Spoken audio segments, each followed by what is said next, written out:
Hola, ¿qué tal? Vamos a trabajar en este tema, la vida y obra de Aristóteles. Aristóteles trabajaba en un lugar que se llamaba el Liceo, al noroeste de Atenas, y lo que acostumbraba él a hacer mientras paseaba era filosofía. ¿Y qué era filosofía? Era dialogar y hablar con sus amigos y discípulos. De ahí el nombre que le pusieron muchos, el nombre un poco, la palabra un poco rara que se llamaba peripatético. Y lo que quería decir simplemente en griego era pasear. Los escritos que nos han quedado sobre todo están reflejados de sus paseos y diálogos con sus discípulos. No era un ciudadano griego, sino que era un ciudadano de origen griego, era un meteco. Había nacido en el año 384 en Estagira, en la península del Calcidia, y a veces por eso se le llamaba a veces el estagirita. Fue hijo de un médico que atendió al abuelo de Alejandro. Cuando tenía 17 años fue enviado por su tutora a Atenas y durante 20 años permaneció en la Academia Platónica. Por lo tanto, recibió toda la influencia de Platón. Cuando murió Platón en el 347 se marchó a Asia Menor y se casó con Pitia. Permaneció hasta el año 344 y cuando murió su mujer se casó con Herpilis y que esta era la madre de Nicómaco. En Asos, en Asia Menor, también conoció a Teofastro, el científico historiador que había de continuar su obra, que había de ser su discípulo.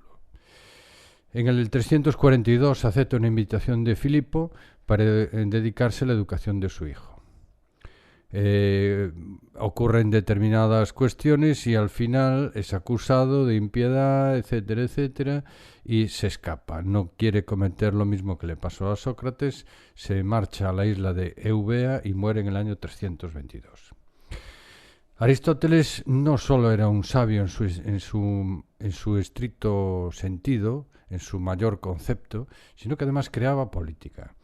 Dentro de su sabiduría, de sus conocimientos, le daba pues prácticamente a todo, a la lógica, a la biología, a la política, a la física, a la poética, etc. Y además era un creador de palabras, por ejemplo, sustancia, accidente, relación, esencia, universal, acto, potencia, silogismo, finalidad, forma, materia. Todas ellas son creadas por Aristóteles. ¿Por qué? Porque él investiga la lengua griega, intenta encontrar las estructuras profundas. Por ejemplo, en el término sustancia, lo que se entendía por este término es lo que hay, las cosas que pasan de padres a hijos. Sin embargo, él la idea que le quedó es de quedar, permanecer, algo que no varía y que siempre es igual a sí mismo. En cuanto a la obra, otro apartado importante, es ingente, es una obra enorme. Se divide en la lógica, escrito sobre la naturaleza, escrito sobre la teoría del comportamiento humano individual y colectivo, teoría del arte, retórica y poética, filosofía primera o metafísica. En cuanto a la lógica, él le daba como nombre a estas investigaciones sobre los aspectos formales del lenguaje. El nombre que le daba a él era organón, e intenta profundizar y diseccionar la lengua griega, y para eso distingue dentro de la lógica entre, que tenemos que saberlo muy bien y diferenciarlo correctamente, proposiciones, categorías, silogismos y definiciones. Las proposiciones son estructuras formales de lo que existe y nos sirven para investigar. Se refieren siempre a lo real, o incluso a veces parten de lo real para llegar a otra cosa. Afirman o niegan y pueden ser verdaderas o falsas.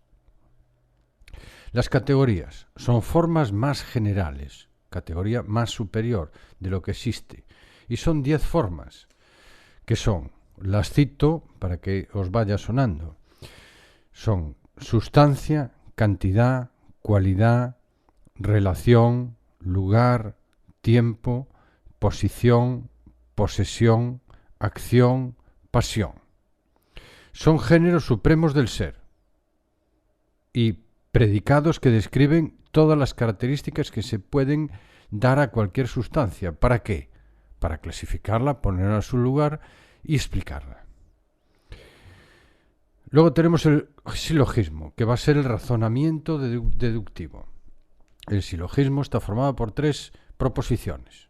Nosotros ahora las vamos a llamar, como sabéis, como estudiáis todos los días en clase, oraciones. Proposiciones, oraciones. Las 2 primeras proposiciones se denominan premisas y de ellas concluye la tercera, que se llama conclusión. Un ejemplo. Primera premisa, todos los hombres son mortales. Segunda premisa, Aristóteles es hombre. Tercera premisa, Aristóteles es mortal. Todos sus estudios del silogismo, así como lo que vamos a ver después, que es la definición, se exponen en 2 colecciones de escritos llamados analíticos. Con respecto a la definición, acordaros, estudiamos proposiciones y categorías, y ahora vamos con la definición. La definición lo que pretende es un conocimiento de la esencia, y para ello es necesario establecer distinciones entre géneros y especies. La demostración inductiva es aquella que, partiendo de proposiciones particulares, llega a formas generales o universales de conocimiento.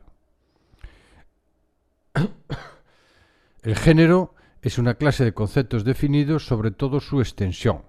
Por ejemplo, animal es un género en el que está comprendida la especie hombre y es un concepto más extenso. La ciencia. La ciencia es conocimiento universal y necesario. La ciencia se puede clasificar en ciencias teóricas, conocimiento universal y necesario sobre la esencia de las cosas, por ejemplo, matemáticas, física. Ciencias prácticas.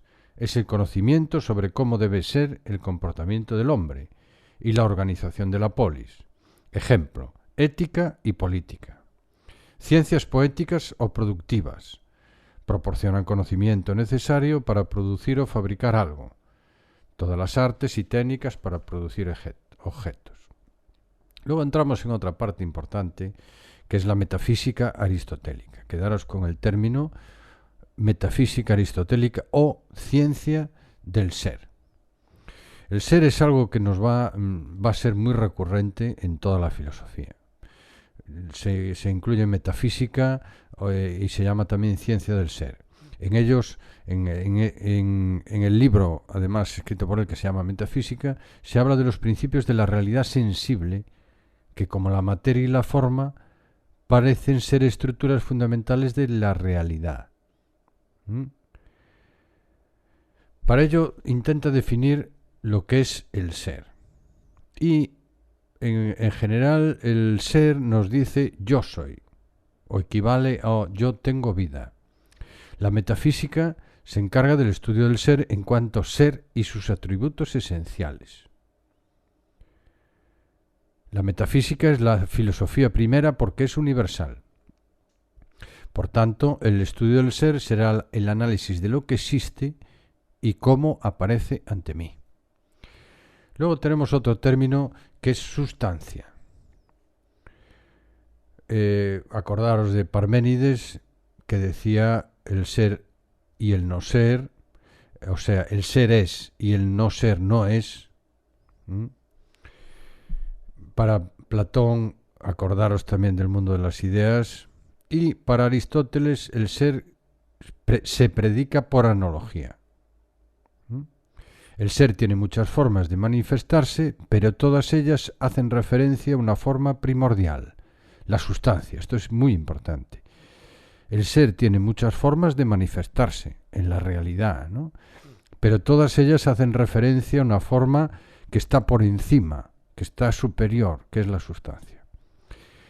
Existen muchos seres, muchas sustancias que tienen diferentes accidentes. Por lo tanto, hay una diferencia importante entre sustancia y accidente. Y nos dice, el ser está allí donde se da una realidad que captan los sentidos. La sustancia es algo que existe en el mismo, individualmente. Las cualidades son accidentes, que pueden variar en cada sustancia sin que ésta deje de serlo. Aristóteles, por tanto, establece en las sustancias una distinción entre sustancia primera, sustancia segunda.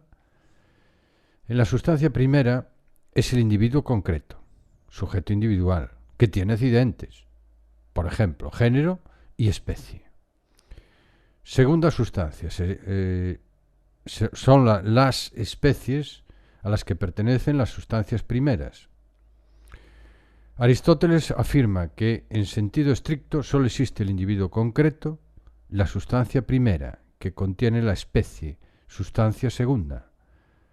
Solo son separables por el entendimiento, no existe una separación real. La sustancia segunda es la esencia del individuo. La esencia del individuo. Partiendo, pues, de la sustancia primera, Aristóteles construye todo un sistema de clasificación de los seres, sus relaciones, sus identidades y sus diferencias. En cuanto a conceptos abstractos, no existen en la realidad. Una pregunta muy interesante que os pueden hacer en cualquier momento es un concepto que se llama ilemorfismo. Aristóteles analiza la realidad y descubre otra distinción. Hay algo de lo que están hechas las cosas y una forma que las distingue. No existe nunca una materia sin forma. El sujeto concreto, la sustancia, es un compuesto de materia y forma. De ahí el nombre de ilemorfismo. Materia y forma. Ile y morfe. La materia es la base de la forma, lo que captamos por los sentidos. La forma constituye lo que cada cosa es. Por eso predomina siempre o casi siempre la forma sobre la materia, porque es su esencia y su naturaleza. Es el principio del movimiento y la transforma en algo determinado.